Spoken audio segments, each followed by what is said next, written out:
once that happens, it goes through some decoding and gives you some natural feedback, some natural output. So to go a little bit more deeper, so let's say we gave it the prompt, we need to stop and throw, and we stopped right here, right? It would create 1, 2, 3, 4, 5 tokens. Okay? If you gave it this full word, or this full phrase, it would create 1, 2, 3, 4, 5, 6, right? 11 tokens. So, what happens is that each of the tokens are then broken up. They're broken into an array. They're broken into this list, right? So not the word, but the token. It's an important concept. So the word, the token.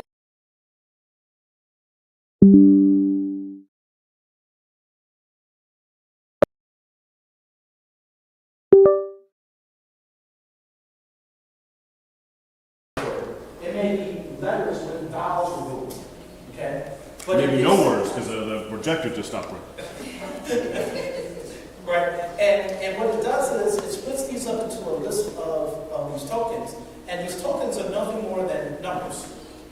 So the large language model doesn't actually work with the letters, they actually work with the numbers, right? They're converted to these numbers, and every language model converts the numbers differently. So these numbers then have this mathematical algorithm inside of it that helps it figure out what could be the potential next token. So the way the algorithm, a lot of these algorithms work, is, I guess the easiest way to explain it, this is where it gets a little cloudy here, a little gray area, because every language model is slightly different.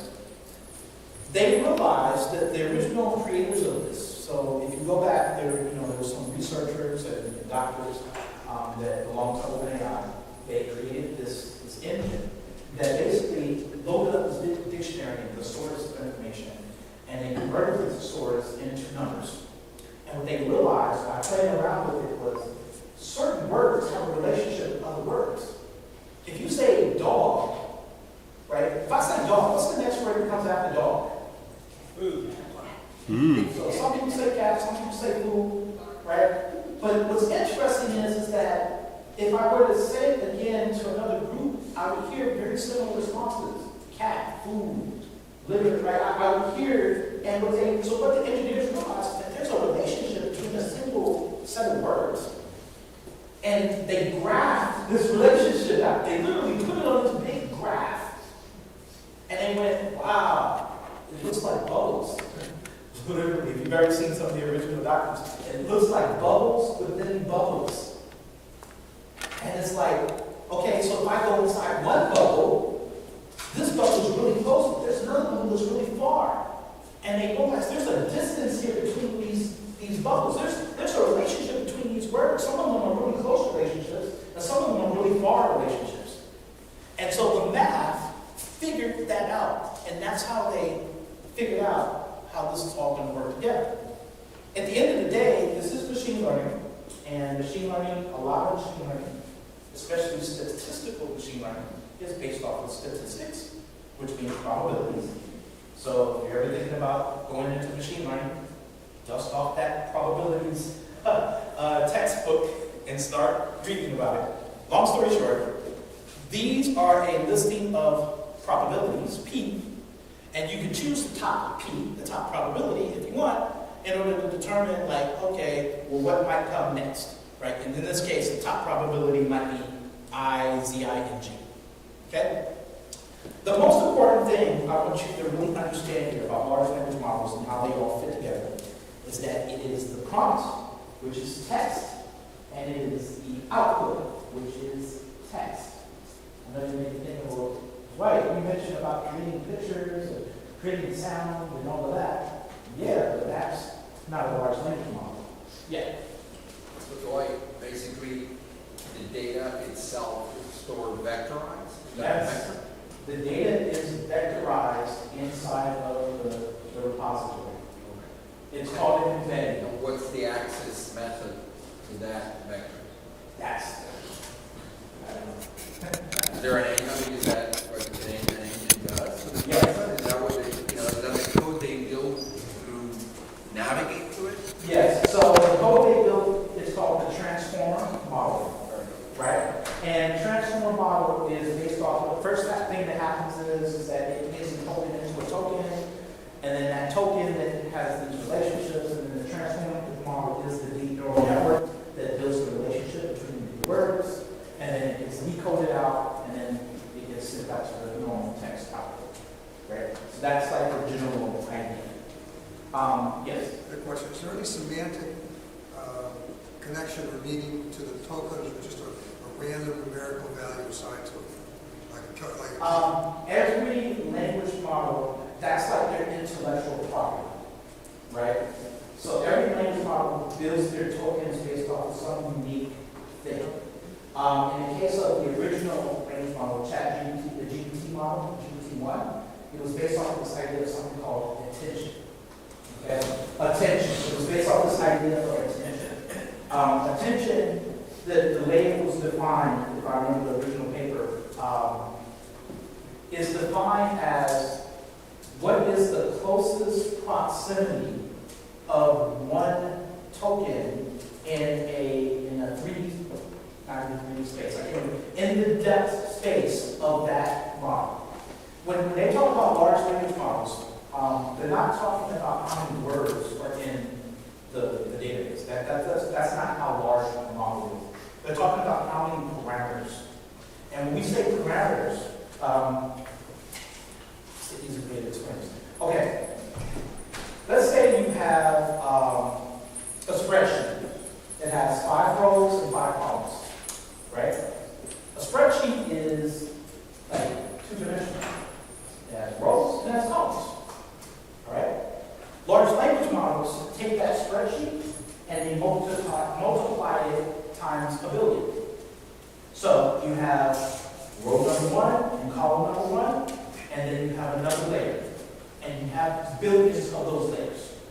So what happens here in the document called Attention is All That Matters, I think that's what it's called, from the guys at Google and OpenAI that came together and did this. They said that what they did was they vectorized one of the columns, and they saw a billion layers.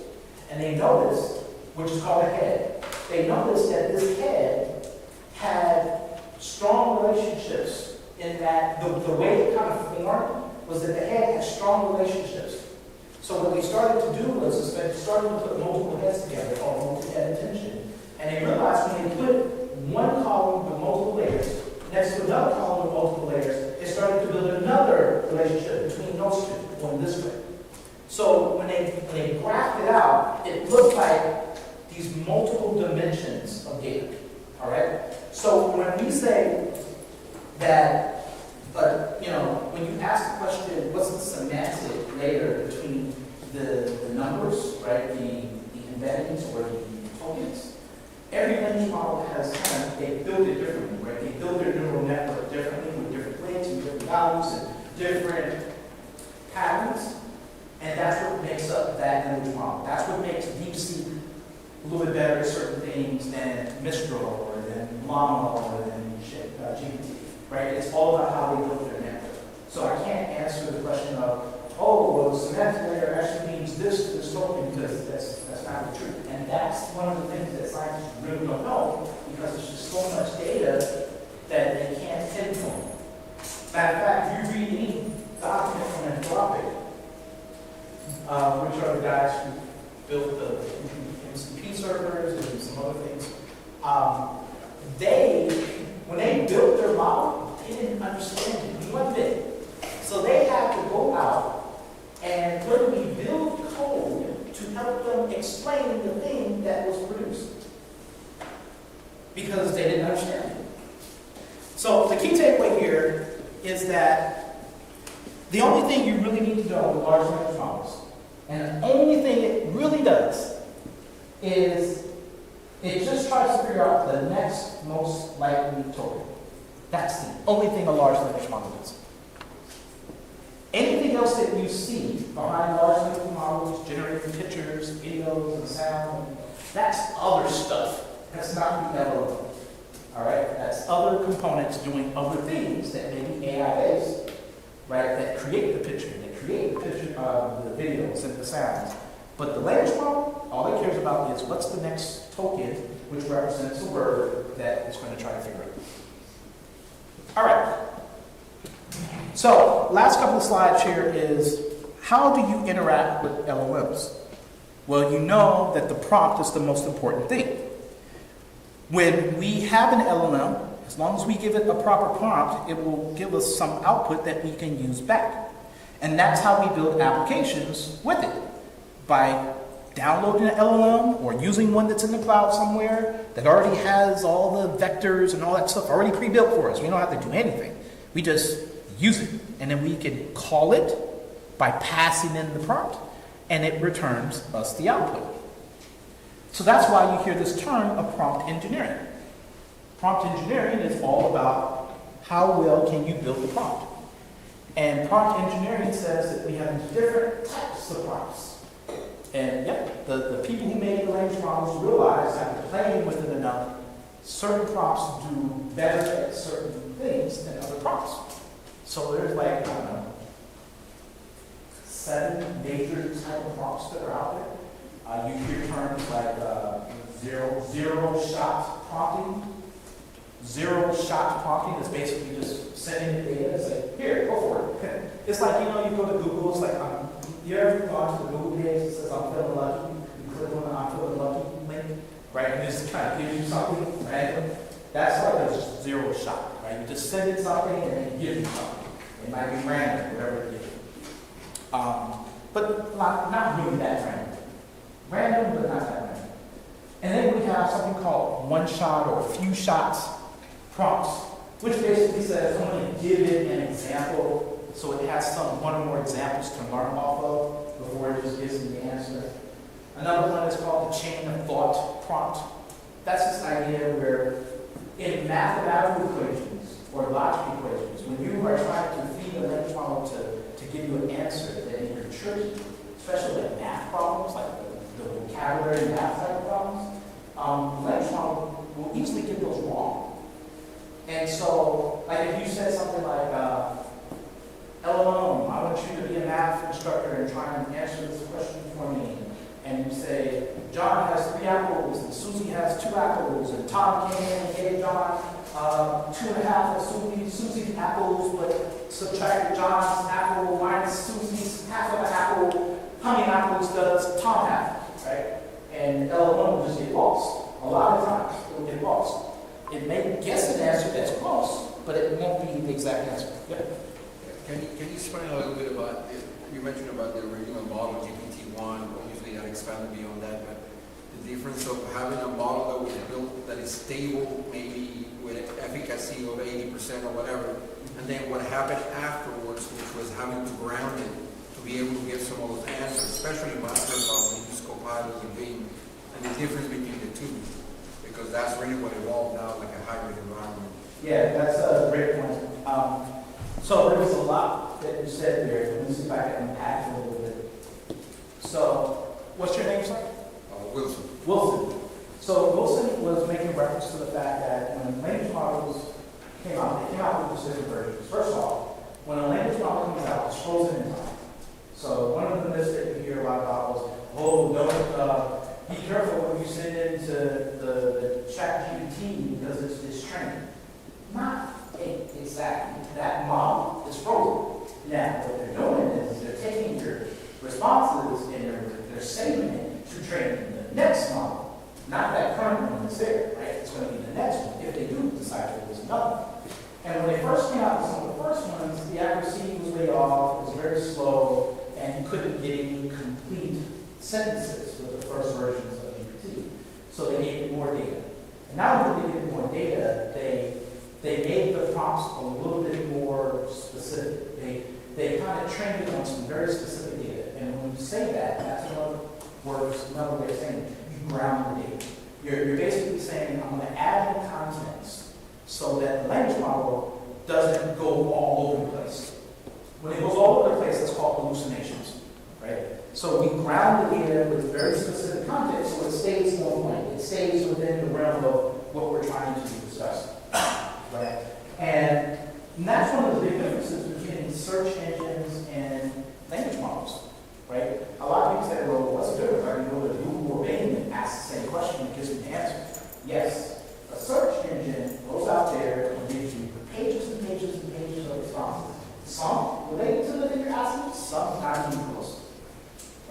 The agent, or the large language model, is kind of like this guy that does the search for you, but then throws away all the stuff that's not really related to the thing you're asking about, and pinpoints the one thing or two things that you're interested in.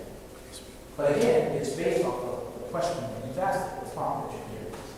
Right? So, large language models, when they have these different versions over time, they appear to get smarter and smarter and smarter. They're just being trained with more information so they can ask you better questions.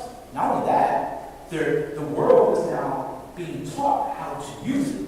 So before, we didn't really understand it, didn't know how to use it. But now, as years go by, we're learning more and more how to use these language models. All right. So prompt engineering is kind of a new thing that's out there, and it's there.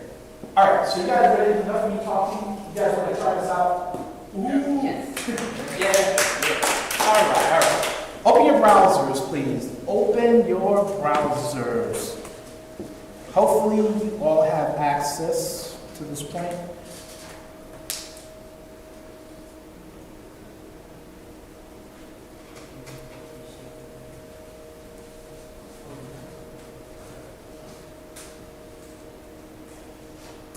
All right, what I want you to do is navigate to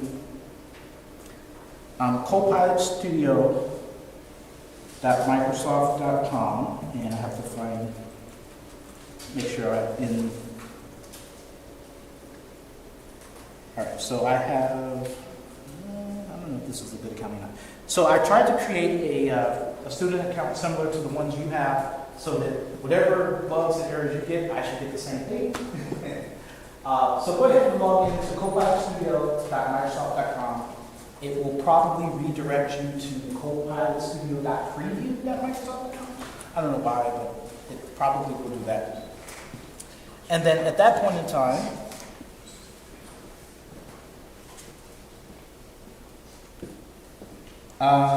Beth, are you still having? Yep, I see it. You can't get in. What's it telling you? Username businesses. LIBETH at AI Skills Fest? I put LIBETH 27. Oh, wait. I didn't do the 2.7. Oh, that's the username you gave me. Oh, you didn't? Okay. Okay, no, I can change it. What do you want? Do you want the two? Whatever you gave me is what I'm trying to get in. Oh, dang, I don't remember now, because I had changed it when I misspelled it. So What's the sign? it is LIBETH. That's it. No numbers after. Okay. Okay. So, Now I'm in now. okay. All right, so again, the website is copilotstudio.microsoft.com. What's the username for sign? What's the username? Yeah, it kicked me out. It says I'm not authorized. It should be your email handle at aiskillsfest.net. Oh. Yeah, the password is using the for the username. What's your emails or what's your email handle? Microsoft, the APR, AS32. Put it right down here. What you got?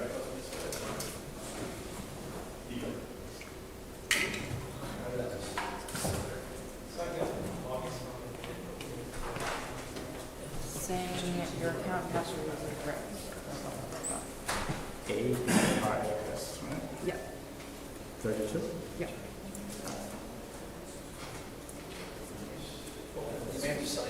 Typing your password. Trade password or just you give the one you gave me? Whatever you want. Okay. Type in your file.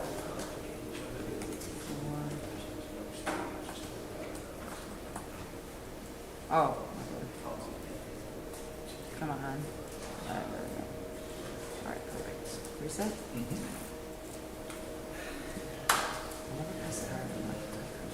All right, perfect. Try it again. Yeah, just try it real quick.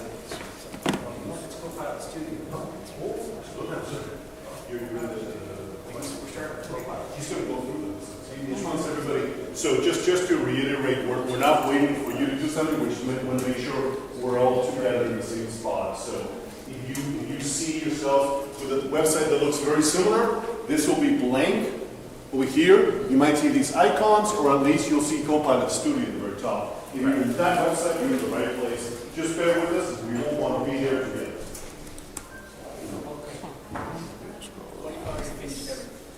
Finish everything, fantastic. What can I have you do the next day? You can do the afternoon first.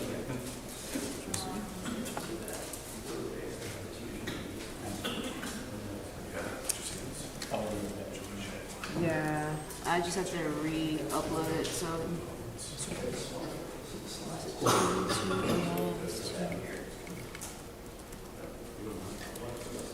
Okay, while we wait for those to get here to this page, I do want to show you something.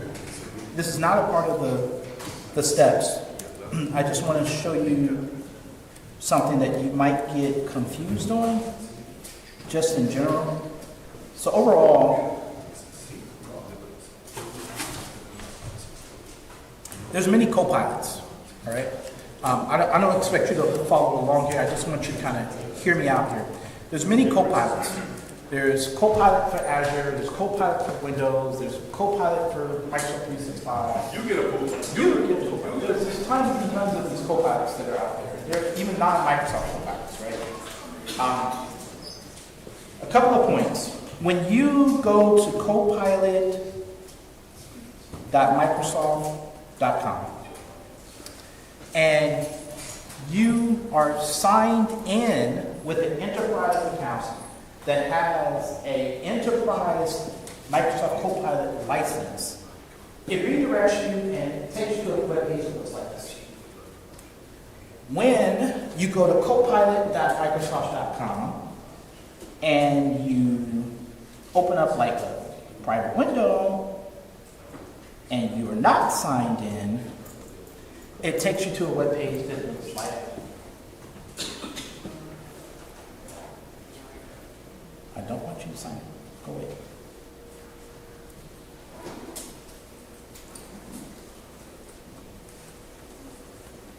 I think it's cached now. Okay, so forgot my password.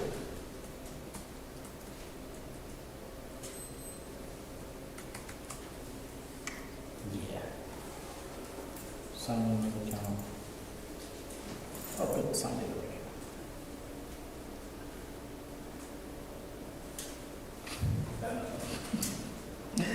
Okay, well, when you go to a private browser and you're not signed in, it gives you a different page altogether. Why is that? Because it's two different copilots, all right?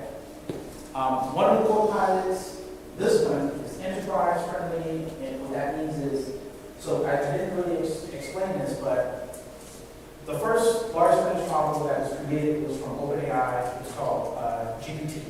GPT stands for Generative Pre-trained Transformer, and it had version 1, version 2, then it skipped up to version 3, version 5, then 4, then it had 4 in the letter O, not 4.0, but 4 in the letter O, and then currently we're on 4.5 right now.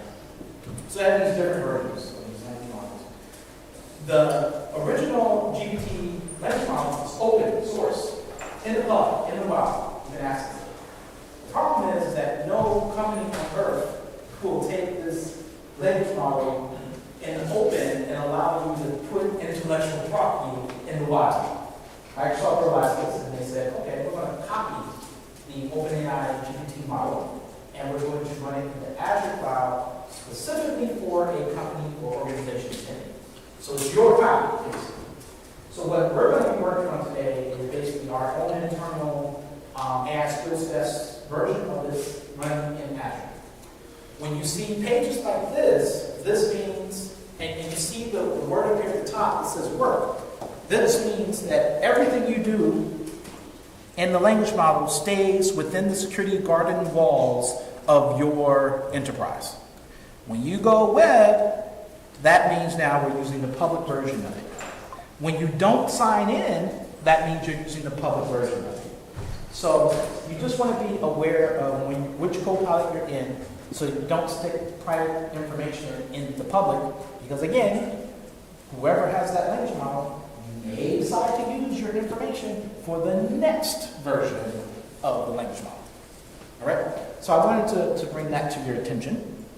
Would you consider Copilot a purely LLM, or does it have other aspects? Great question. So the question is Copilot purely just an LLM, or does it have other things going on with it? The answer is Copilot has many other things going on with it.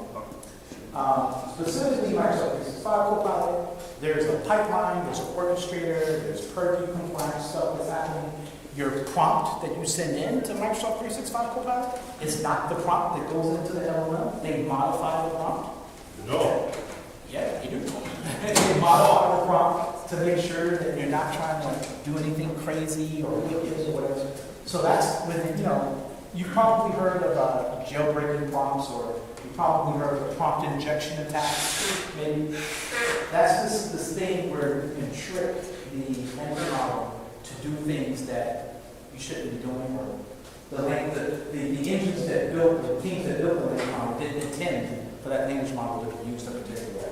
An example is asking a language model to show you how to build a bomb or something.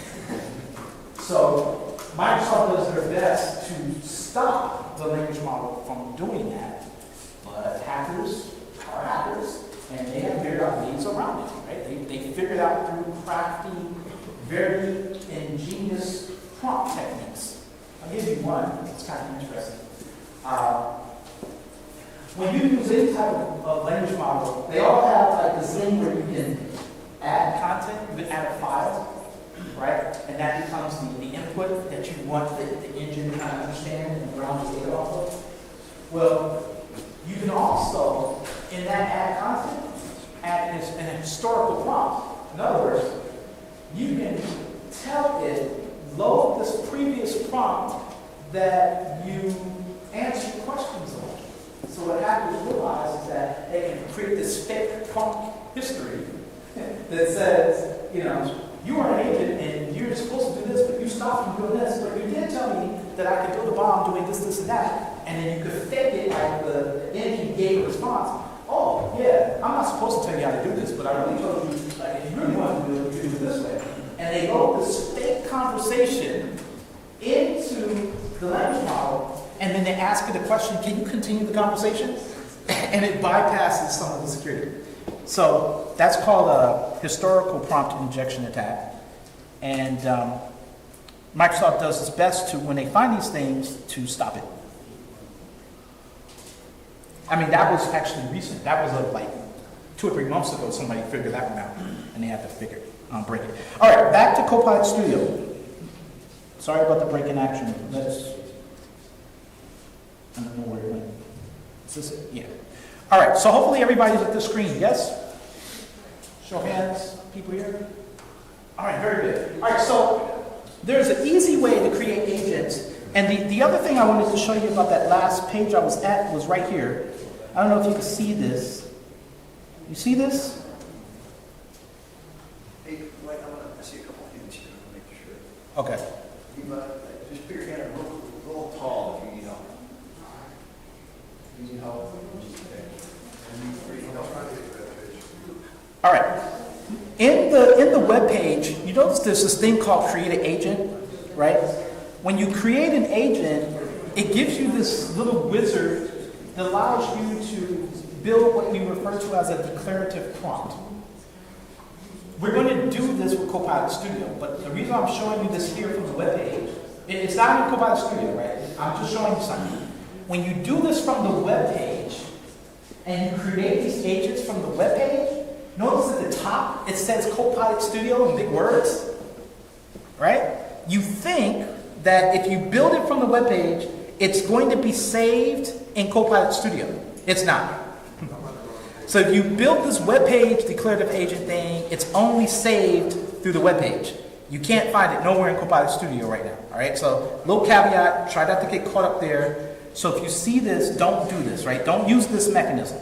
All right. I'm just pointing something out. How do they get there from?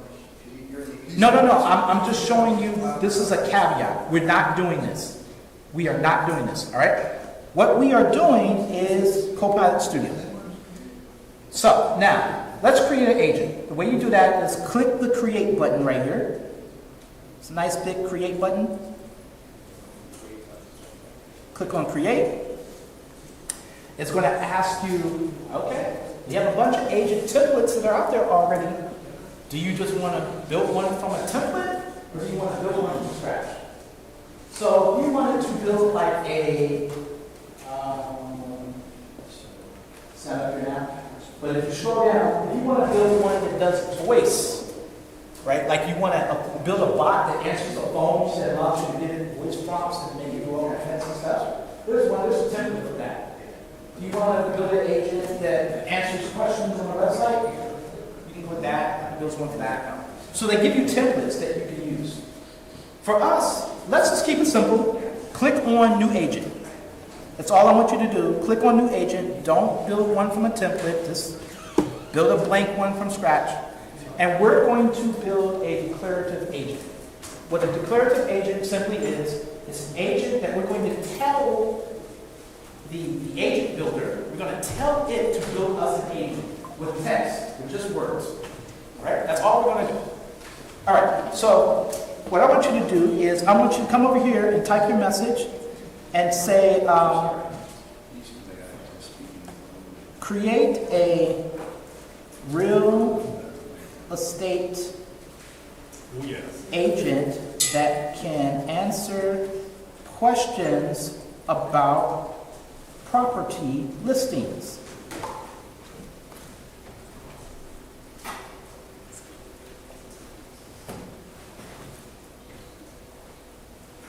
That's all I put.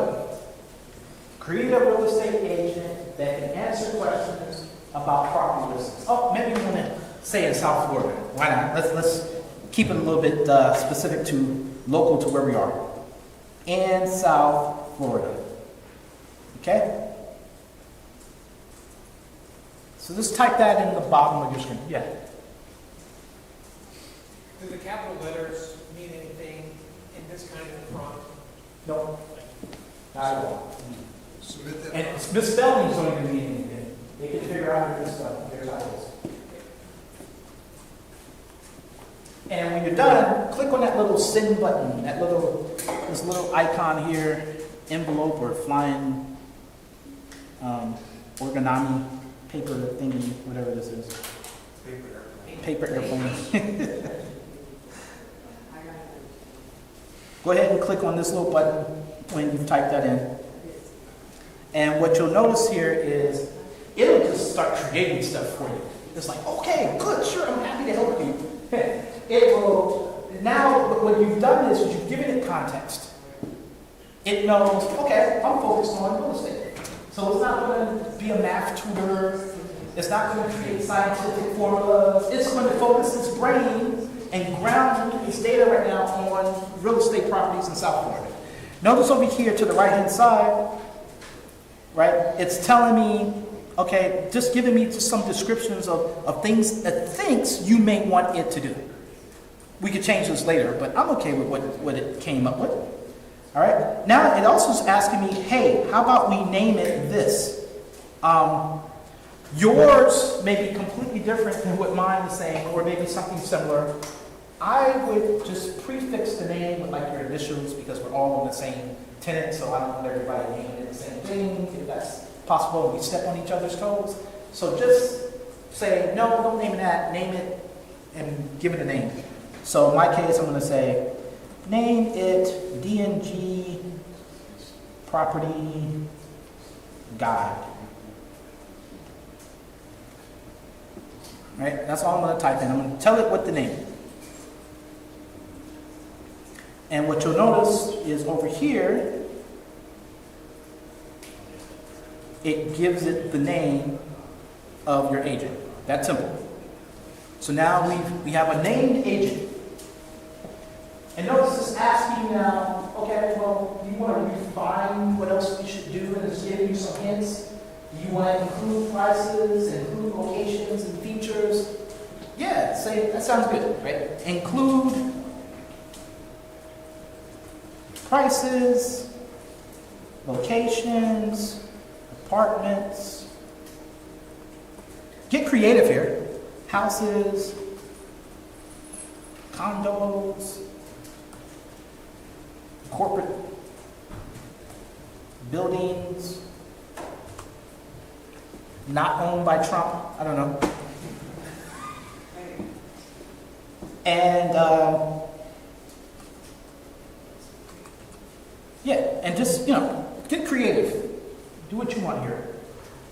And what you'll notice is the context of it starts to change as to what it's starting to do. There's one more thing I want to tell my agent. I want to tell my agent to record every time somebody inquires about the property. So I want to, if I'm a real estate agent, I want to know who this customer is asking me about the property. So I want to record that inquiry. So I'm just going to say, record inquiry. I also want you to record property inquiries.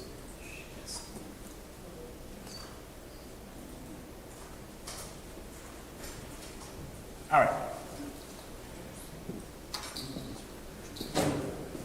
So the summary tells me now the agent D&G property guide is now set up to provide information about property listings in South Florida and record property inquiries. If you have any further requirements, you can keep going all day long. You can keep adding more stuff. Or if you don't like the way it is, you can remove stuff, right? Your call. But what I want to bring to your next attention here, after you think you're done, you can click on create, and you're at a good spot.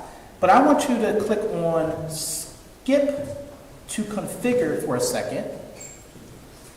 That's up here at the top, because I want to show you what's happening behind the scenes. By you just declaring your intentions and just texting with the agent builder to tell it what you wanted to do, it's filling out details here that you could have just filled out yourself. You didn't need that whole conversation piece. And what it's filling in is things like, okay, what's the name? Okay, what is the description of this agent? What is the instructions? You see this? If you don't like this icon, you can click on change icon and give it another picture. I do not think these accounts have access to do this, but I do want to show you something really quickly. The AISkillsFest.net accounts do not have a Microsoft 365 Copilot license. Sorry, I would have to pay $30 per each one of you to do that. I wasn't really able to do that today. Maybe next time. I think I confused it, because in one of the instructions, I asked it to return information about a real estate agent, and I think it was confused about the term agent. Okay. Talking about itself.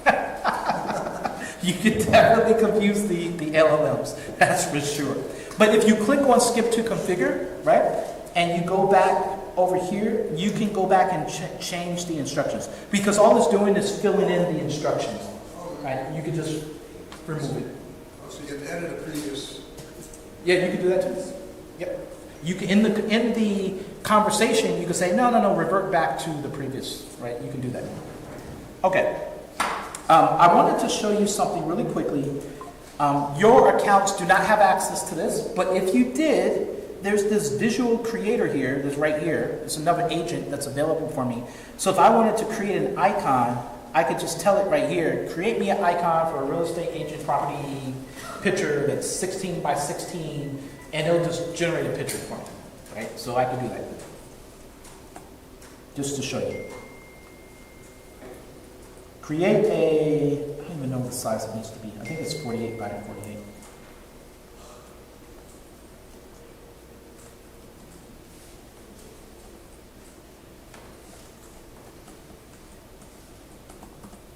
Create a 48 by 48 icon for a real estate agent with a green background with the words, I don't know, real. AI AI is terrible with letters, but the most recent updates to the AI models that came out this year actually allows you to create images with real words now. Before, you could always tell an AI image because the words, the letters would be all kind of crappy. I don't know if this has been updated to support it, but we'll find out.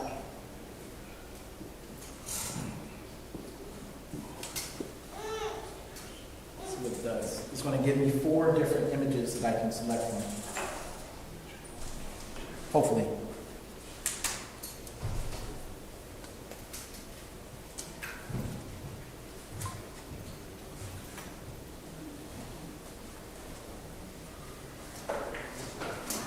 So there we go. With the 48 by 40. Put the 40. Okay, so you see what I mean by some of the letters like real slow. And it looks very smart, yeah. Did you manage to put the Microsoft logo in there? Yeah, the Windows logo. But you know, there's a funny story about that. Remember the flying flag that Windows logo used to be? Like the flying colorful flag? Do you know how Microsoft got the Windows logo? Anybody heard that story? How they got the Windows logo? Because remember, it was not a Windows logo. It was a flying colorful flag. Wasn't it froze or something? It was what? Froze? It wasn't froze. Actually, what happened, the way I heard the story, was that there was an intern that was sitting in this super high upper exec meeting, and they asked the intern, they're like, if there's one thing you could change about Microsoft, what would it be? And the intern was like, well, I always wondered why we don't use a window for Windows. And the executives was like blown away. That's brilliant. It's like some of the stupid stuff that happens, right? And then, of course, they changed it to a window. I don't know. That I do not know. Okay, anyway, I just wanted to show you that. I'm not going to use those icons, but I wanted to show you when you have that visual creator agent, it can create pictures for you. And then you can come over here and choose that picture that you want, if you want to. All right, down here at the bottom, inside of Copilot Studio, we have starter prompts. What are starter prompts? Starter prompts are these things right here. When you have an agent, you can give it a starter prompt. These in the block, in these boxes here, these are just basically prompts that get you started with how the system could work. That's all a starter prompt is. So you give it a title up here, and then you give it the prompt that's going to go in the prompt window. Right? So that's what a starter prompt is. It created some for me. I could choose to use them, or I can get rid of them. And that's it for now, right? I'm going to click on create. I just want to kind of give you a walk around what's happening here. And it'll take a minute, but once it gets created, you have now an agent created. Hopefully, I have the proper permissions to do so. Good mom, hey! I added all these accounts late last night, so I have no idea how far we're going to get with this. So now we have an agent, and we can actually test the agent locally. Well, we're not testing it locally on our box, but we're testing it by calling out to the agent that lives in the cloud and getting the response locally. And that's over here. If you don't see this window over here because it's like gone or something, you can click on test right here, and at the top, right here, you can click on that and the window displays. And go ahead and give it a test. Actually, no, we're not ready to give it a test yet. It's not going to work. You can test it, it's just not going to work. I don't think it's going to work. Well, let's test it. Do you have any listings with a 3-bedroom and 2 baths in Miami? Well, I was about to go there. I just want to see what's going to happen. Oh, okay, smart enough. All right, so it found something. Yes? Where did it get the database for the properties? Is it a vectorized database somewhere? Or? That is a great question. So, how do I answer this? Okay. In the Microsoft 365 Copilot Pro, in this case, Copilot agents, the ones that we're using and we're building right now, it's more than just the language model. Right? The language model is the chat GPT that understands the words and creates the stories. That's all the language model does. It's all the stuff around it. So one of the things that Microsoft Copilot has is the ability to connect to Bing and search the internet. And so what it does is, when the prompt comes in, it gets grounded, does some other stuff, and then it goes out and it goes hits Bing if it can't find the answer, and Bing comes back with a response and asks the response into the context of the prompt, and then that's the prompt that actually goes into the language model. And then the language model formats it and does whatever you told it to do based off of the instructions. Hey, quick question. Yes? How do you go back to the command prompt? To go back to the discussions you were having when you were building it, you don't at this point. You don't. So at this point, remember, all those discussions, all they were doing was adding these instructions right here. So you can always go back and edit these, right? You can always go back and edit these values. Can you save the script on the right-hand side? Can you save your script like that? Can you do what? Can you send it? Save it to a text file? I don't think so. I think you just have to copy and paste it. Okay. Hey, what was the last command prompt you had? I want to add. I said record property inquiries. I also want you to record property inquiries. Okay. I'll come back to what the screen, I accidentally clicked on this. Let's go back to the overview. Okay. So the question was, how did the engine know to give me information from Miami?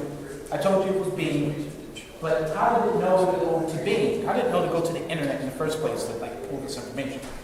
Well, if you scroll down a little bit, you see there's this knowledge tab here, and by default, there's a switch that says allow AI to use its own general knowledge.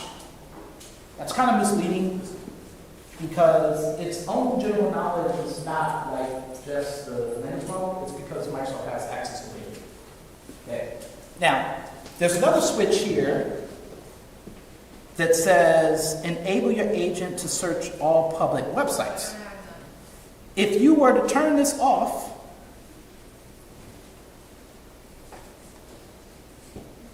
and try this query again, watch what you get.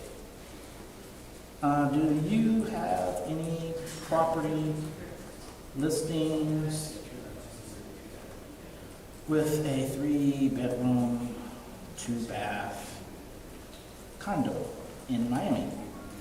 Let's see what happens. Now, because we turned off the use my general knowledge piece, which underneath the hood does do a little searching, it's dumb. It can't do anything, right? But if you only want to search the internet, you could then turn this guy on. And now, it definitely will just do Bing, but it won't use this internal LLM access to Bing. It'll just go to Bing, basically. It'll just search it and then try and come back with something. And so you could do both, right? You could say, use your LLM knowledge, what you have, and whatever your internal Microsoft thing that you do, along with, if you can't find anything there, along with always searching the internet or very specific public websites, you could do that. Okay, so these are some of the options that we have here when you're building your agent. So a lot of people say, okay, like when you're building this in the enterprise, you probably, want to keep it only within the confines of your enterprise. You probably don't want to hit the internet, right? You probably want to make sure it's only within the security walled garden of your company or organization. And you just flip those two switches off. And then what that means is you have to now give it data because it knows nothing now. So if we flip these two switches off, how do you give it data? Well, that's what down here is all about. You can click on Add Knowledge, and there's a number of options here. Don't get dismayed by the few that you see here. There's actually way more than this. But these are just the featured ones, right? That are enabled in my particular organization. So obviously you can select multiple websites, public websites. 2 levels deep. So if you have a website that has a folder and another folder and another folder and another folder, and that's where the stuff is, that's not going to work. It only goes about 2 levels deep. We can do SharePoint sites. We can do SharePoint. My experience with SharePoint here is that it doesn't work very well. I don't know. That's been my experience with these Copilot agents. But you can try SharePoint sites. If you have a search engine internal to your organization, remember I said that Azure AI Search is like Bing for your company type of thing, right? You can then tell it to search a very specific area of your company if you don't want to search the internet. And this is really cool because you could do some really powerful things with AI search, such as, right now we're doing this property listing thing. It's telling me to build an agent that can give information about the current properties in South Florida.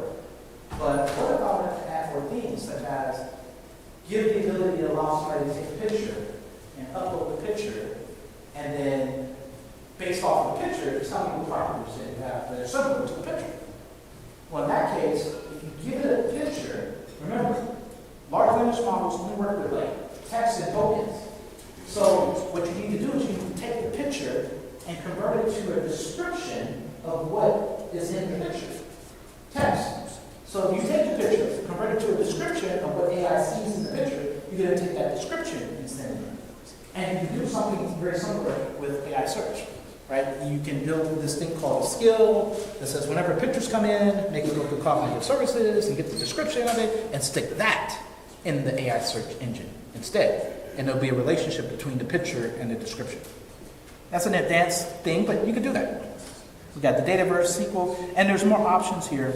If you click on advanced, actually they're not actually here. There's another place where you can get to them. There are more options. These are what's known as graph connectors, right? I'll just leave it at that. All right, let me show you SharePoint and how that might work.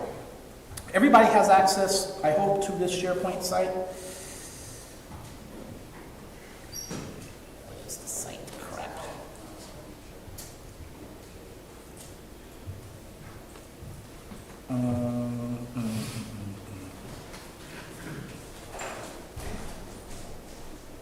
I forget the SharePoint site.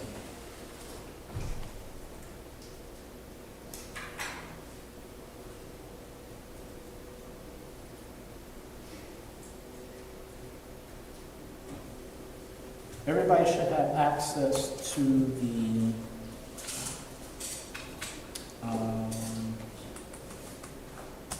I think I put an AI skills spec site in here. You just gotta find it.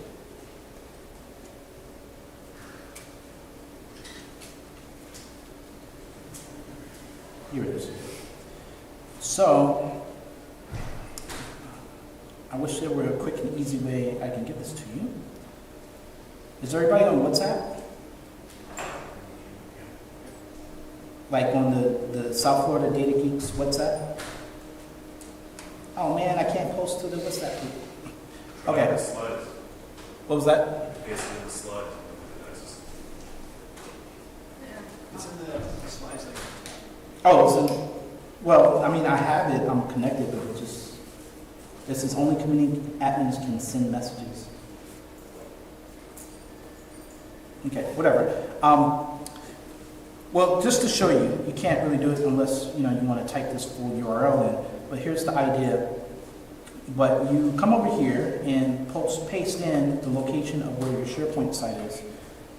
And that, whatever's in that SharePoint site, the pages, its content, its document libraries, only like the names of the document give you the best results, not the content within the document. It's kind of stupid, but Microsoft claims content within the documents will also be loaded up. I think it takes time. I think it's not like immediate because, like I said, I have not had the best experience with this SharePoint. So what I usually tell people, instead of doing that, if you know that SharePoint site has documents, then you can download those documents and then add those documents instead. For example, if I want to now do what's called ground my data. So here's the use case for this. Right now we built an agent that just goes out and searches the internet for property listings. what to do. I can go to Bing and do that. What if I'm my own company and I have my own listings and I only want people, my customers and clients to look at my properties? Well, if I have that listing in a database or in a spreadsheet somewhere, that's what I want to use. I want to answer questions only off of that. So let's say that's what this is right here. This is a spreadsheet of these property listings that my company has. I'm sorry, I only have 11 properties. I'm not rolling in the big wigs. But if I want only these to be values, I can use this. So the way I would do that is, I'd rather do it this way because you're going to get better results this way. So you come over here to knowledge and you add knowledge. And instead of adding like locations to websites, you just upload a file. So here I'm going to upload the CSV file and add it. Now what this does is, this is a batch scheduled like process. So what this means is this goes out, reads the content, and it takes a couple of minutes to load all of its data into an index, an internal index it uses. And what you'll see here is when you click on knowledge sources, you'll see when it's going to be available for me to use. So you see it's in progress right here. Okay? All right. So what you can do if you want to follow along is open up another browser and just Google just some property listings, right? Or go to ChatGPT and say, create some property listings for me in a CSV file. Download it and upload it here. And those property listings now will be the only answers that the agent uses to give answers from, right? Especially if you turn off those allergic flags switches I showed you earlier. All right. How are we looking? Yes, question. So that spreadsheet, the listings look like a filter to the search? Yes. It becomes a filter to your response.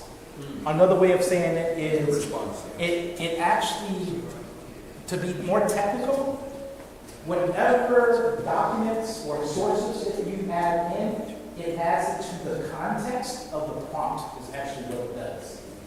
And that context, with all the files, all the content of the files, gets sent in as a prompt into the GPT language model.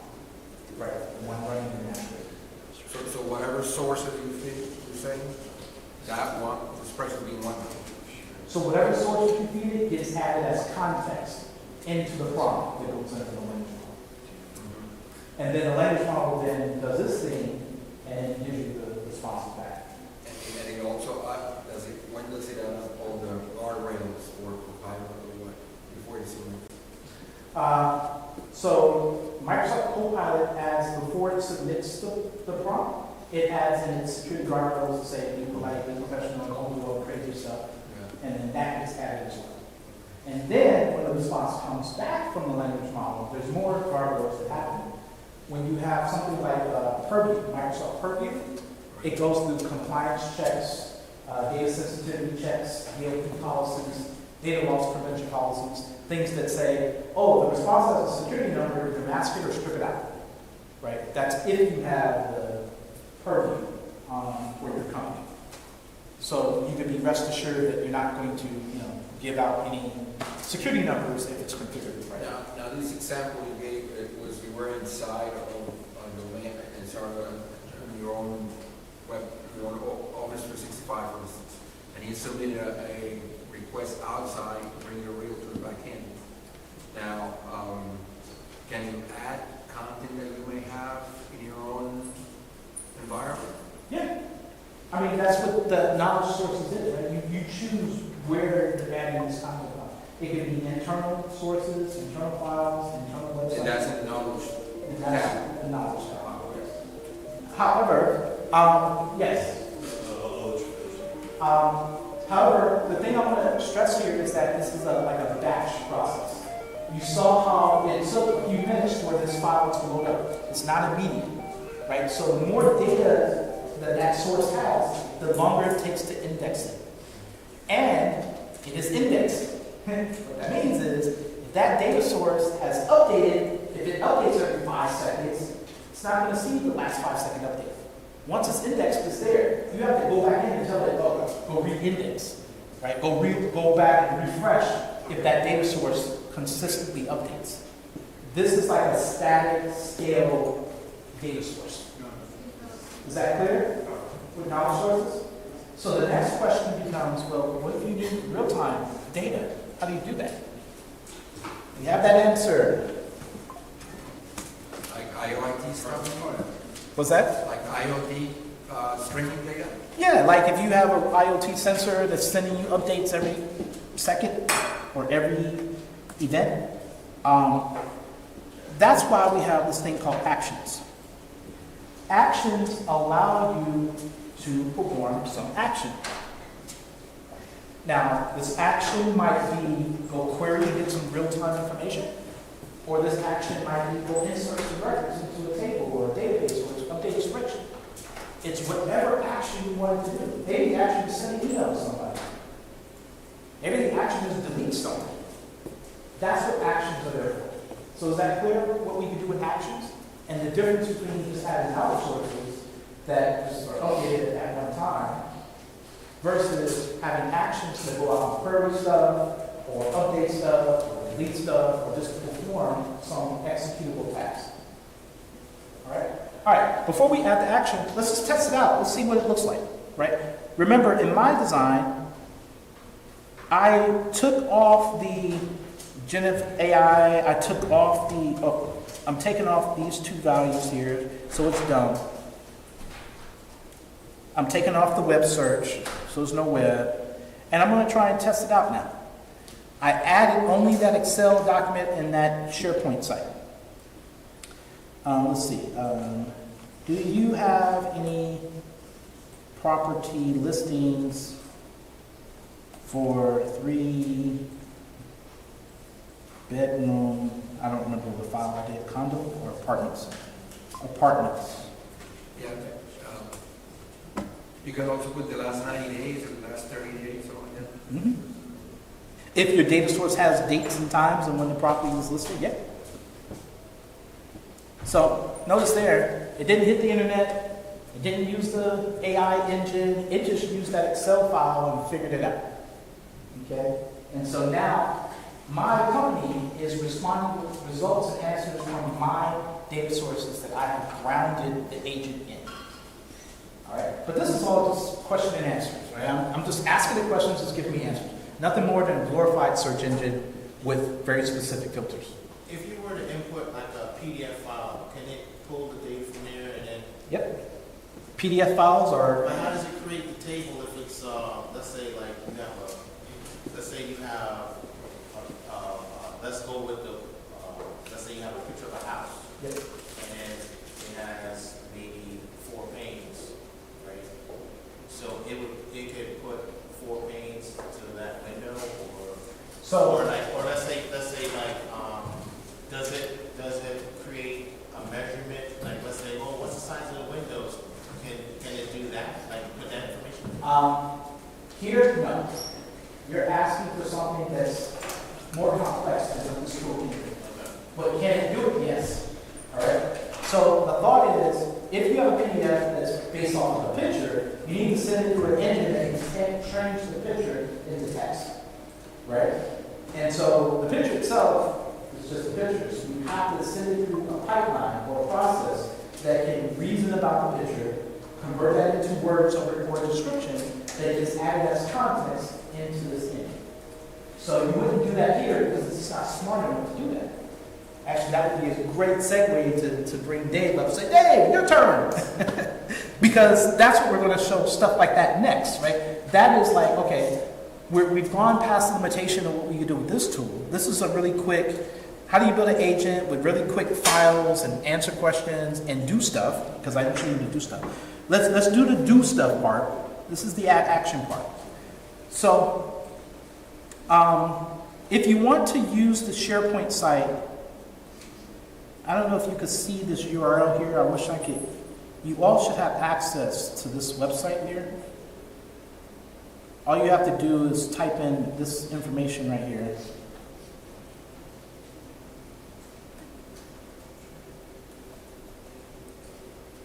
nstuinc.sharepoint.com/sites/AI Skills Fest, and you pull it up in a browser, you should all be able to access this SharePoint site. And you can all download these files. The reason why I'm saying that is because I have a list here called property inquiries that we can insert data into through this Copilot. So if you want to get to the SharePoint site, go ahead and take down that URL.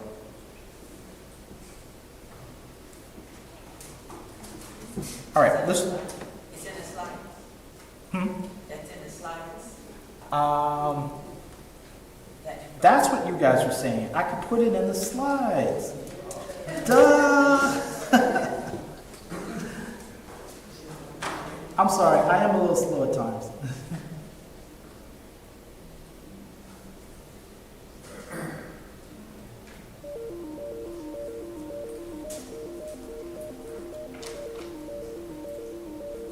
Now it's in the slides.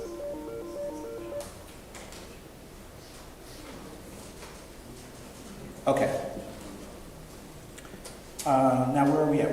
Okay, so last piece of this puzzle before I break for the day is we want to do an action. So in SharePoint, I have this property inquiries SharePoint list where I can just upload people, right? The idea is that whenever somebody comes to my agent and they ask something, I just want to record who it was that did it, right? That's the thought. So what we can do is we can come over here and click on add an action, and there's tons of actions here. There's hundreds of them.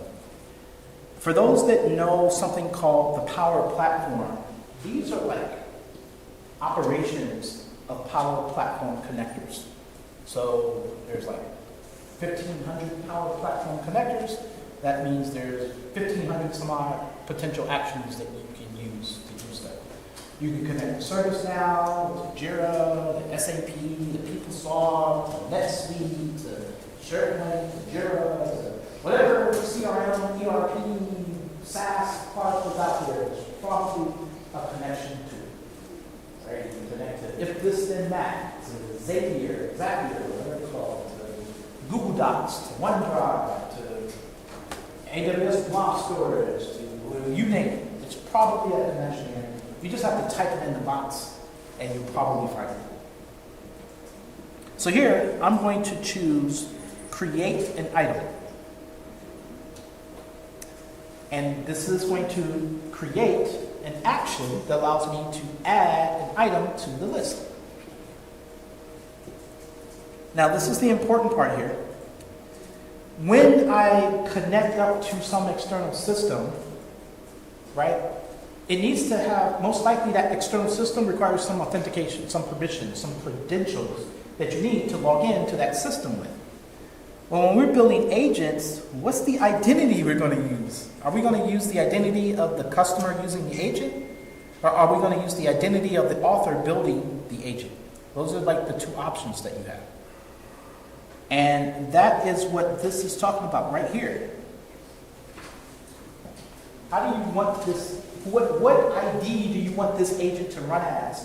Because if we're going to insert something into SharePoint, SharePoint needs some type of user credential to update with, right? And that's a design decision. There's no easy answer to that one, because if you use a Copilot author authentication, and whoever's building the Copilot, if they're like an administrator, they have access to everything. So you may not want to do that. That's too much permission. But if this is open to the outside world, like you're running this on a web page or something, the user probably has, oh, look at you made it. That's my daughter, everybody. Everybody can bear speak up. Say hi, Lisa. Thank you for coming late.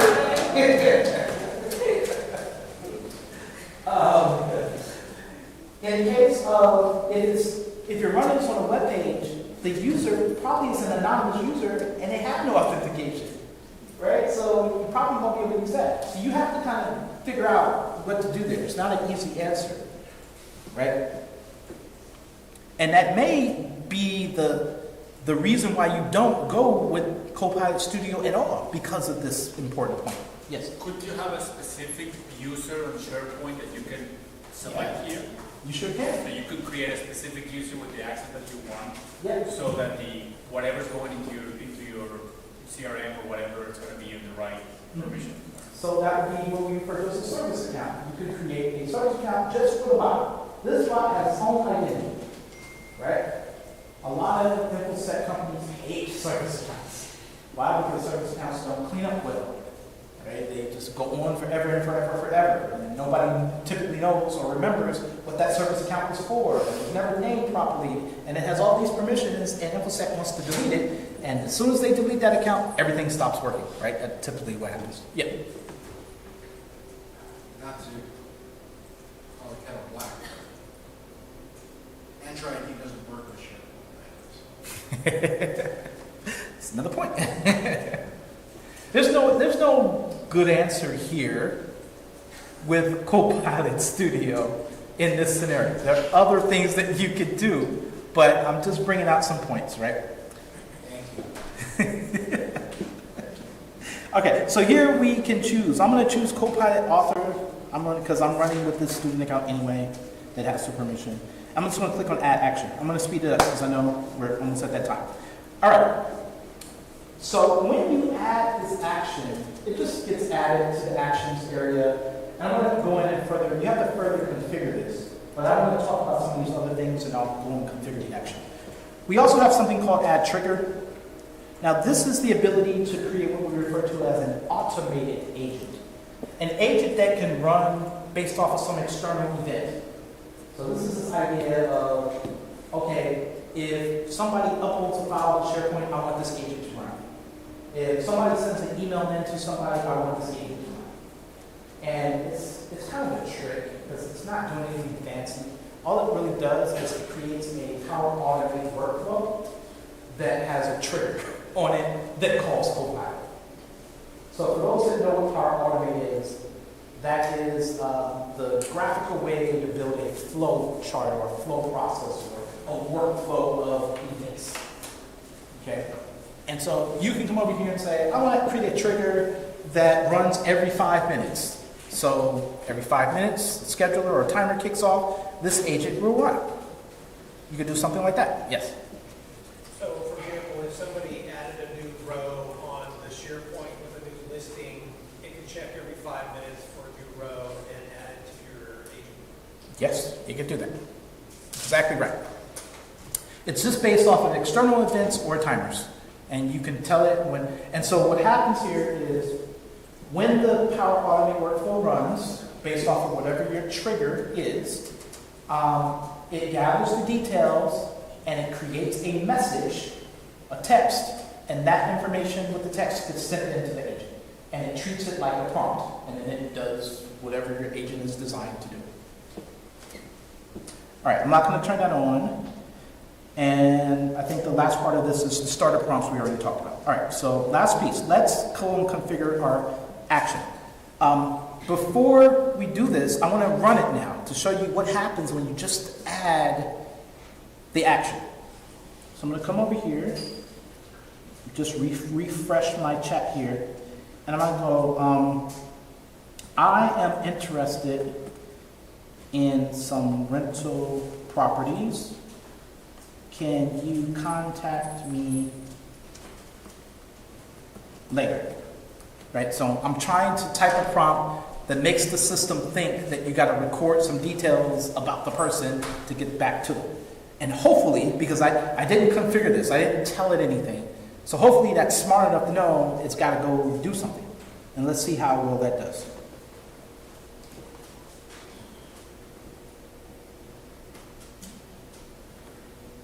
When you're using Copilot Studio, there's this thing called the activity map here. Dun, dun, dun, dun. That didn't work. There's this thing called the activity map, wherever it is.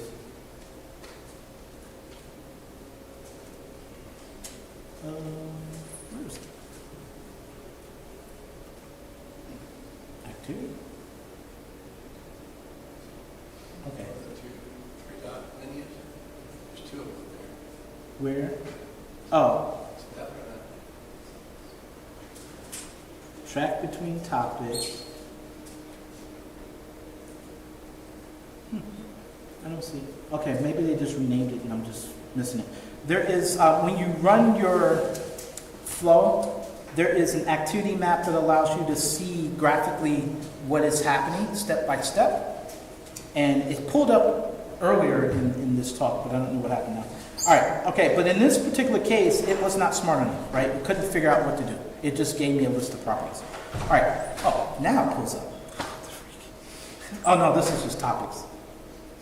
Okay, I don't know what happened. Let's go back. So let's go back to the action purposely to configure it.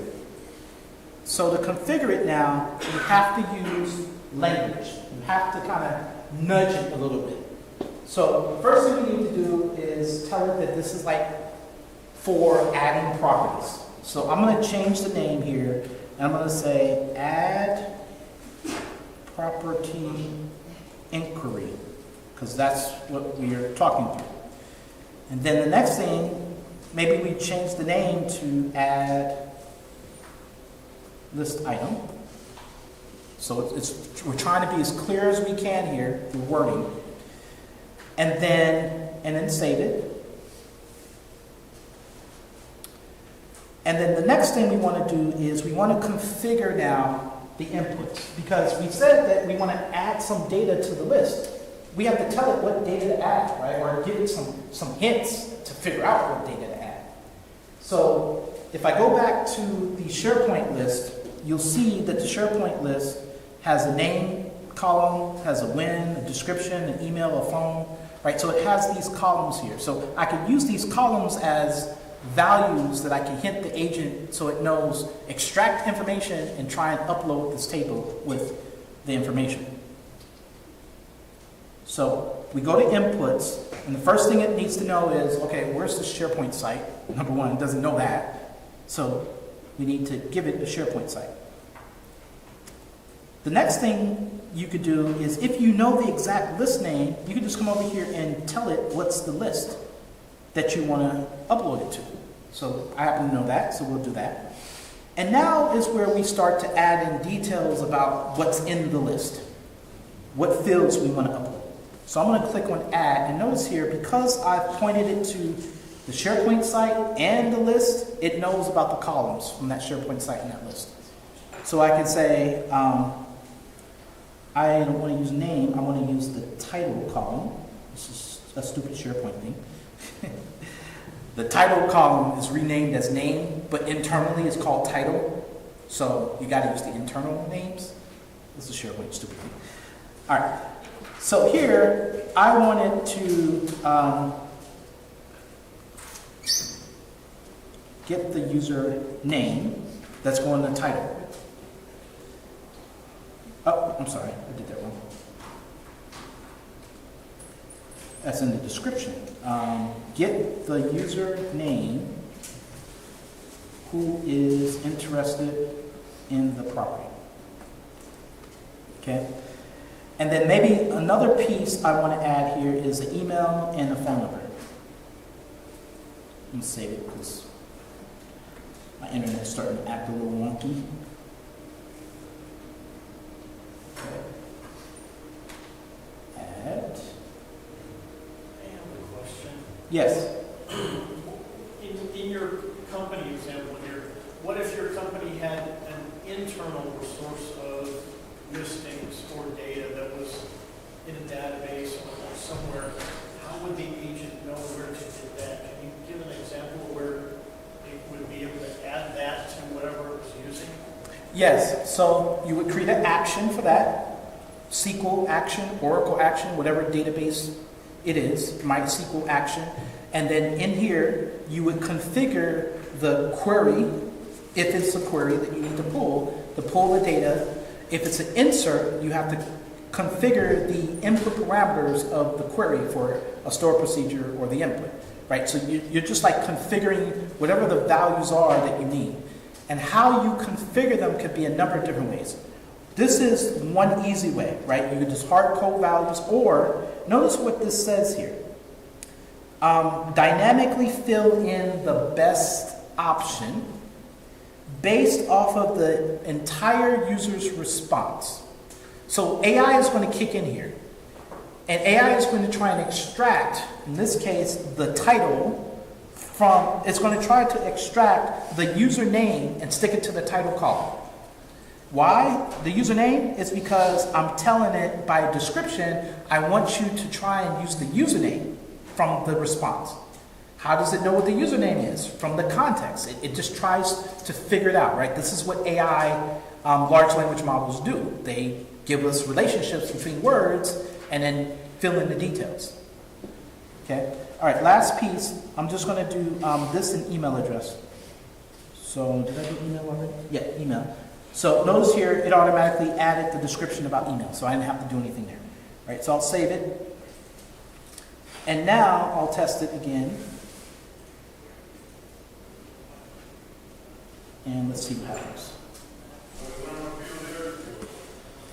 I'm interested in some 3-bedroom apartments. Can you contact me later about them? Let's see what happens.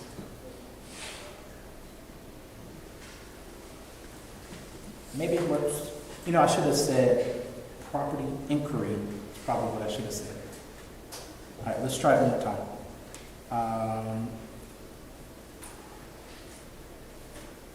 I want to inquire. How do you spell inquire? Thank you. Inquire about some rental properties. Can you contact me later? Let's see if that helps.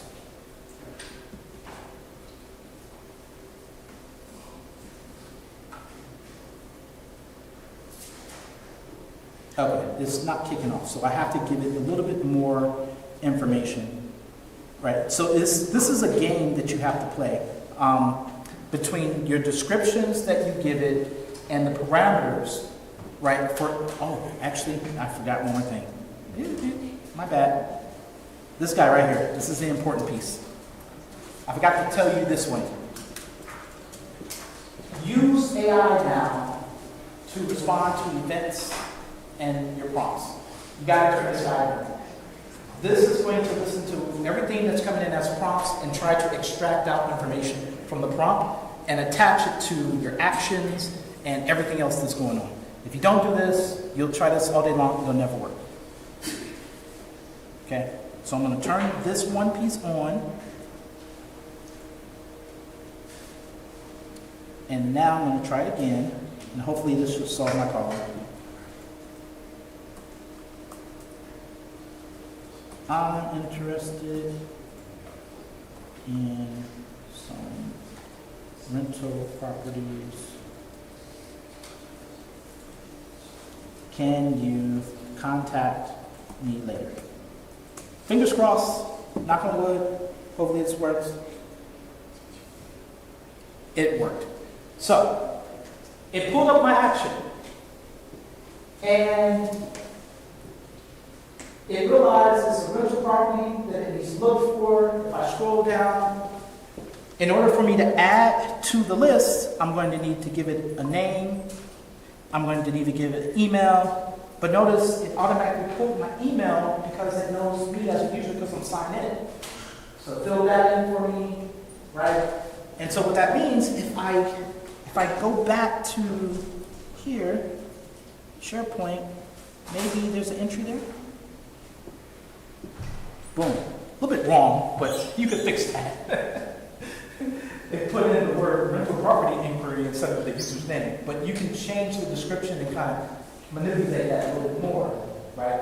And it didn't add email into the email column. So it did something. It wasn't quite right, but it did something. Okay? And you just kind of keep playing with it, right? This is a little bit of back and forth with prompting. The point I'm trying to get across here is no code. I'm adding stuff to SharePoint. I'm pulling stuff from Excel, and I'm building an agent that knows how to answer questions and literally interact based off of the just discussions I'm having. Last part of this and will most likely break for lunch, which is, okay, let's say we're good. We tested our agent, it's looking good, it's doing kind of what we want it to do. How do we get it out to the world? How do we let other people start using this? Well, the first thing you do is you come over here and you click publish. And it'll do a quick check, and it may give you a warning. I'm sure mine will. And this particular risk or warning says, hey, I'm running my Copilot agent as the author, the credentials as the author. If I'm a super admin root type of user on this system, then whatever user that uses this agent is going to have those same permissions. So you might not want to do that. Right? So just give me a warning. Let me be aware of this. And it'll give you a bunch of other warnings if you're doing other stupid stuff. Yep. Does Purview help with any of that? Purview helps a lot with this. A lot with this. If you say yes and you're good with that and you have Purview and a user does not have access to the site or an Excel document, this Copilot agent is not going to pull any data and no responses are going to come back and tell you. It's going to say, sorry, I can't help you with that. Purview helps a lot. Okay? So that's why we stress, if you're going to do this in the enterprise, you need to configure Purview. You need to bring Purview into the mix with data leak protection. Okay, so we're going to click publish, and once it's published, it's now in the store, the team store, because this is a Power Platform solution, so it's like packaged up and ready to go. And then the last bit of this puzzle is how do we now put it to different channels. So that's going to take a second to run, and I want to introduce you to this idea of a channel. Okay, the web page is froze. Let me refresh.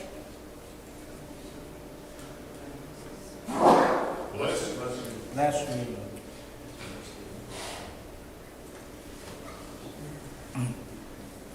All right, channels are the entry point. Once you have a published agent, they are the entry point to how you get them other places. So you can see the different type of channels that are supported. Now, some of these channels are only available if your authentication is set to no or anonymous, aka the majority of these channels are that way. In other words, if you want to do the demo website, you have to set your authentication to anonymous. If you want to do a custom website, you have to set your authentication to anonymous. That kind of makes sense because if you put it on a public website somewhere, you can't use Windows authentication, let's say, or Entra ID on a website, right? Because any user that comes from the public may not have a Entra ID or Azure AD account. Right? So if you want to connect, if you want to like publish this to Telegram, you click on Telegram and it'll give you the steps on how to do it. And you just follow the steps and boom, you publish it and it's there in Telegram. But you use the word post, does it act, so that it's not an API, it's just generates text to post in there?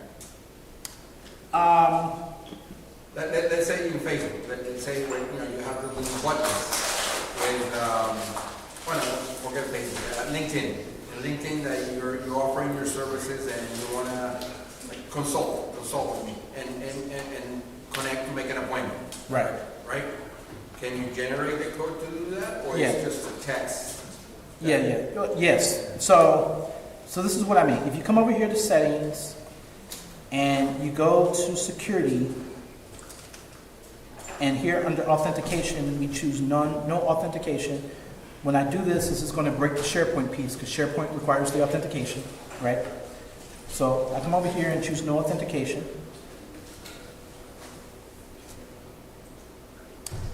And it saves. And then now if I go back to channels, and if I do demo website or custom website, they both do the same thing, right? It gives me, number one, this link here that you can try it out.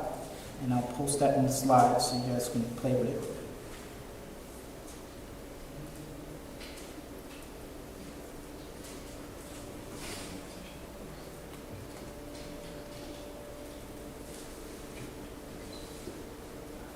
right? So literally, so this is one way to do it. So this is the demo website, and when you do custom website, it'll give you the iframe Java code snippet that you just copy and paste onto your website, right? And it'll look something like So this. potentially you could hook up, like, let's say, to WhatsApp for them to dial a number. You could definitely do that. That's what the voice example template that I was talking through earlier, first thing. You have like different templates, and those other templates give you different things like that. Okay. Right? So you notice here that this is bombing. Can anybody tell me why this is erroring out? I made it anonymous. Sure. You need a Microsoft account. Yeah, I need a Microsoft account to access the SharePoint stuff to do whatever I'm doing. Now, if I didn't use SharePoint, it would work just fine. Yes. All this shit, and one of them see it, but you still have to like buy the link on the website. Yes. Right, so this is a demo site. So if you chose a custom site, right, all it's doing here when you choose the channel custom site, it's just preparing your environment to say, okay, you could stick this on whatever site you want it to. And so here it gives you the snippet. So you have to buy a custom domain, build a web page, and then copy this code onto that web page, and then your thing runs. So you could potentially use a SharePoint list also? For Office 365, like a form or Office 365 to receive data in that you could, like a stage? yes, and then based off of the stage event, replies, whatever. and then based off of when somebody puts an entry in the form, kick off the Copilot? Yeah. Yep. We've done that plenty of times. Yes? So a couple questions. Number one, can you configure the agent with different LLMs? And two, is orchestration strategy something that you can also play around with, like orchestration prompts and the pre-processing, orchestration, knowledge base retrieval, stuff? Great question. So question number one is, can we choose which LLM that we want to do? With this Copilot Studio, not at all. You're stuck with whatever Microsoft gives you, GPT-4 or whatever it is. What about the orchestration and pipeline piece of Copilot? Can you configure that? Can you customize that? Not at all. You're stuck with what Microsoft gives you. However, you can with AI Foundry, which is the very next topic that Dave is going to be talking through after lunch. Because what we can't, this was really to get you kickstarted. This is no code. As a developer, you don't really do anything. You configure stuff, you copy and paste stuff, you click. That's it. There's no code here. It's just all configuration and reading. So it's really meant for business users, power users, right? Low-tech developers that need to get something done really, really quick. And so the question is can you start here and then move into the professional world? Kind of. Because what we have here, I purposely skipped over this idea of topics. A topic is a way for you to build a mini workflow for discussions. So this is the graphical piece where you could build a workflow. So you could say things like, if somebody says, go get some food, hint, hint, wink, wink, this topic will start to run. And then you can come over here and start to add more things. You can send messages to the user. You can ask the user questions. You can send it an adaptive card. So in the chat window, it's graphical and there are pictures they can click on and buttons that they can interact with. You can then put in a branching condition, an if and else clause here. Right? This is graphical. Right? You're programming at this point, but it's a graphical programming. Right? Still no real code. You can come over here. You can create variables. You can tell it to call other topics. Right? Saw the list of topics. There's like a greeting topic, a cancel topic. You can add as many topics as you want and make it do anything you want. You can come over here and add more advanced steps. You can make calls to HTTP and REST APIs. You can log stuff. You can generate events. Right? You can use this thing called generative answers. Generative answers is a way for you to, based off of the input that comes in, you could dynamically have it add different type of data sources. right? This is the same thing as adding knowledge sources from earlier, but you can kind of control it a little bit better, right? So you can come over here and you can say, where are some parameters? Here, add a knowledge source, right? Same type of knowledge source that we talked about, right? You can add those knowledge sources and you can be a little bit more specific about how you want to interact with those knowledge sources. Content moderation levels you can configure, right? So just a little bit more fine tuning of it, but you're graphically building the logic, a little bit more logic. And here's the catch that I want to tell you about. The last piece of this is here you can add an action, and this is where it connects. One of those actions is AI Foundry. So you can say, I start with this Copilot agent, gets me there pretty quickly, really easy to do, get it out there, get people testing it, and then now I want to use a different language model. How do I do that? Well, I can't do it here, but I can definitely do it in AI Foundry. So what I can do is I can say, okay, this is as far as my Copilot limits are, let me call out to AI Foundry. Let me now call AI Foundry agent, and that agent can do all kinds of stuff. It can go out and use Mistral, and I'm not going to steal the agent on here, but it can do a lot. So that's what this action allows me to do. This is kind of what bridges the gap between everything we've done up to this point and going into much more professional things that you may want to do.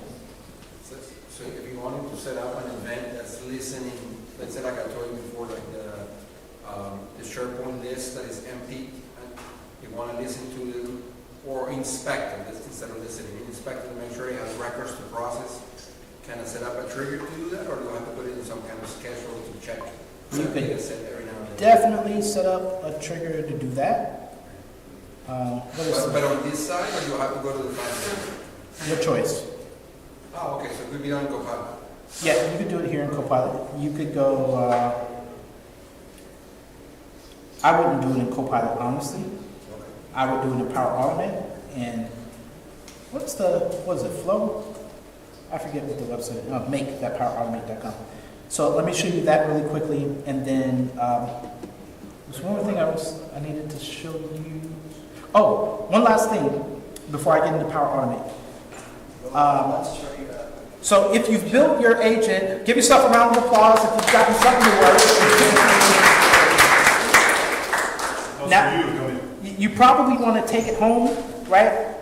If you click on these three little buttons right here, there is this option to export your agent. You can save it as a zip file, take it home, email it to yourself, and then in your own Copilot environment, you can come back over and import it, and all the work you did today will be brought in. Or you can save it as a zip file and upload it to source control, or there's a couple of other things you could do. Yeah, I'll just leave it there because that's it. So this is nothing but a power platform solution, so you can even see the other components that may be in your solution that are contained within it. Right, but that's how easy it is. You build it, and then you export it, and then you can just take it anywhere you want to take it. All right, and now Power Automate to answer Wilson's question. So he was asking, can we take, for example, a list like in SharePoint? So when an item is created in SharePoint, send to Copilot. So I'm in a different tool. I'm in Power Automate, another workflow graphical tool. And in this case, it says whenever something's created inside of SharePoint, what is it called? Copilot? Submit a security, respond to Copilot. I think this is. There's a shape here called send to Copilot, but I don't think this one is it. But it's basically, you use the Copilot action in Power Automate, and you basically take whatever data you have and send it in as input. Okay? All right, great.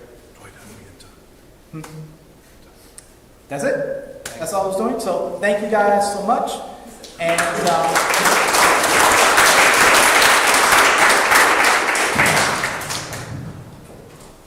So play with this account will be eliminated tonight, right? So play with it, and then you can continue this on your own accounts with your own businesses and things like that. And Dwight's a great resource for anything to do with that. I was going to talk about lunch. Are we going to talk about anything else? No, that's good. Yeah, so we have lunch coming up here. You can bug all the questions you have about this. I know there's going to be a ton of questions. Bug, well, I don't think just ask questions. Yeah. We want to hear from you guys and what you guys might want to do with this. Dwight, that's amazing. There's a lot. Absolutely. There's a lot. Well, we have a lunch break. My daughter wants to say something. Oh, question, yeah? Do you really want my response? Sure, it could be. I want to stay away from AI Studio. I want to stay away from it. AI Foundry, AI Studio, or you mean Copilot Studio? Foundry, Oh, yeah. Studio. What, are you a developer or infrastructure guy or Yes. tech? Yeah, makes sense. I totally get it. My daughter has some announcement she wants to make. All right.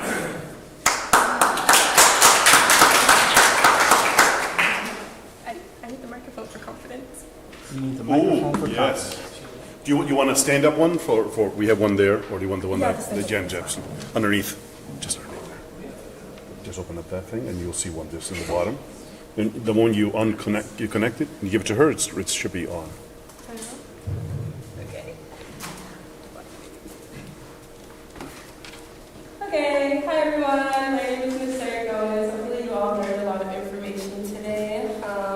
I know it's lunchtime, so I'm going to make this really brief, but if you guys ever want to wind down and participate in our upcoming retreat that we're having, this is not really relevant, but still we're having an upcoming retreat, so if you or anybody else that you all know is interested in going to Egypt to heal, engage in yoga, different workshops, exercises, and visit some of the historic temples in Egypt, we have accommodations towards that, so I'm going to be passing out any brochures. You can take them or leave them, it's your choice. I would prefer you to take them because it costs money for these. But, here you go. I'm going to pass them around really quickly, and yeah, that was pretty much it. I don't know if you have anything else to say. That's it? Okay, but that was it. Thank you for your time. So we have lunch. The lunch is outside these rooms. Before we start, can I ask all the vegetarians to come first? Usually, especially me, I'll grab one of the stuff and I'll grab some of the vegetarian ones. We don't want to get the vegetarians to be left behind. There is a plate for vegetarians. That's what we have. So if you want to go, just let them go first. Everybody else, we don't have room out there, so we would have to pick up the food. Make up sort of a line here and then come back here, I think, right? Is that okay? I think it's going to be the best one. And if we can, we'll try to stay on schedule. That means at 12:30 we start again. So don't go too far. There's bathrooms just outside this door. Let's make it 12:45. 12:45. So 12:45, make sure to be here. I would suggest eating here. If you find a space, you can eat out there. There's a couple of tables out there. There's always outside. So come on by. Come on in. Get stickers.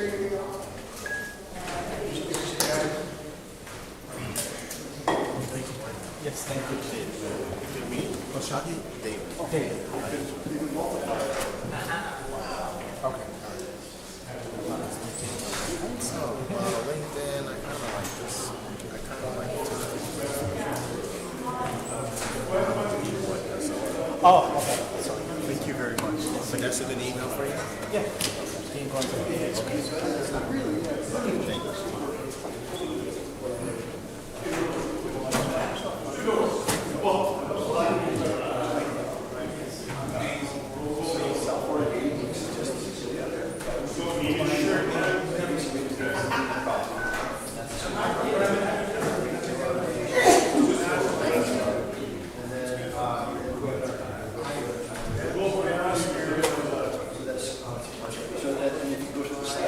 donate link somewhere in here if you want to go to that site. I couldn't get to that. The previous It's not the SharePoint. But if you go to the other one, the Microsoft 365, it says preview, and I couldn't get to that. Oh, is the preview one? Oh, Yeah. ask me about the preview. No, that doesn't matter. There's a, It doesn't matter.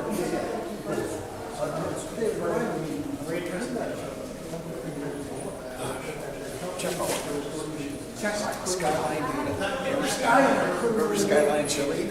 Skyline Chili, Skyline data.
Get some food before we transfer.